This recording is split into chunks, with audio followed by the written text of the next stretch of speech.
Hi everyone, welcome back to my channel. In this video, I'm going to talk about top 3 neighborhoods for a first-time home buyer. I have identified these neighborhoods on the basis of 3 factors. First being proximity to downtown core, second is accessibility to transit, and third is affordability. I agree and I understand there's not much real estate left in the city of Toronto which is affordable, unfortunately. But if you're someone who's a first-time home buyer and who wants to live closer to the city, then I would suggest these neighborhoods. Also, I have filtered out these neighborhoods on the basis of condo buildings because that's probably one of the only ways to get into the market, because freehold properties are way too expensive unless you're someone who's willing to move slightly away from the city. But to be honest, there are still certain pockets or neighborhoods in the city where you should be able to find a freehold property at a reasonable price point, but there are very few pockets, and that's a whole different topic for some another day. I'll make a video on that. So now let's get right into it. So the neighborhood I would vouch for a first-time home buyer is Yonge and Eglinton. It is located between uptown and downtown. That's why it's also called Midtown. There's a subway station right at Yonge and Eglinton intersection. The commute to Union Station is about 20 minutes. There's also Eglinton Crosstown LRT coming up, which is almost completed, and hopefully it'll be up and running by next year.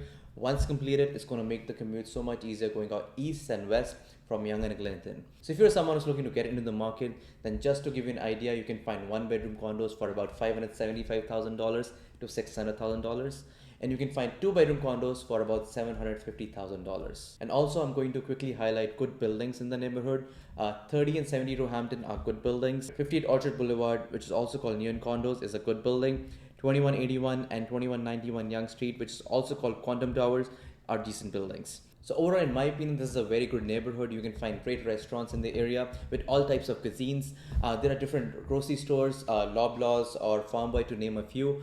And personally, I don't think in this area you need a car to run your daily errands because everything is pretty accessible. So the second neighborhood I would suggest for the first-time home buyers between Islington City Centre and Kingsway South. This neighborhood is slightly away from the core of the city, but it is well connected by transit. You can find a GO station right at Kipling. There's as well as a subway station connected by Line 2.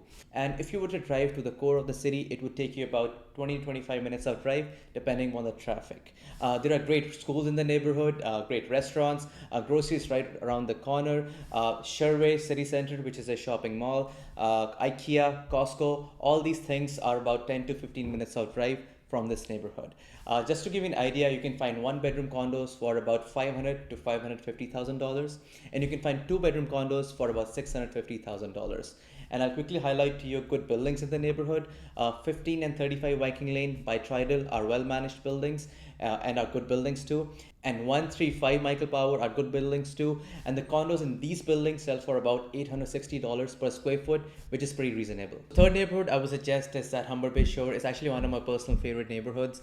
You're just by the water. It's not as crazy busy as downtown Toronto. And if you were to go to the core of the city, it's about 15 minutes drive depending on the traffic. Just a heads up, Humber Bay is more of a car-dependent community. There's no subway line out there, but they do have a Mimico GO station. And also in the future, the city is planning to set up a new GO station at Humber Bay. To be precise, it's going to be right over here, which will serve the whole community living in this area. And just to give you an idea, you can find 1-bedroom condo for about $575,000 to $600,000, and you can find 2-bedroom condo for about $750,000. And just to quickly highlight a couple of good buildings in the neighborhood, 30 and 33 Shore Breeze are good buildings. 56 Annie Craig is also a good building. These buildings are just by Lake Ontario, and Humber Bay Park is around the corner. The views looking out southeast and southwest are pretty amazing. Alright, that's pretty much, those were the 3 good neighborhoods in my opinion. And as a first-time home buyer, I would suggest starting from there. And if you have any questions about real estate, please feel free to book a call with me by clicking on the first link mentioned in the description below. Thank you, and see you in the next video.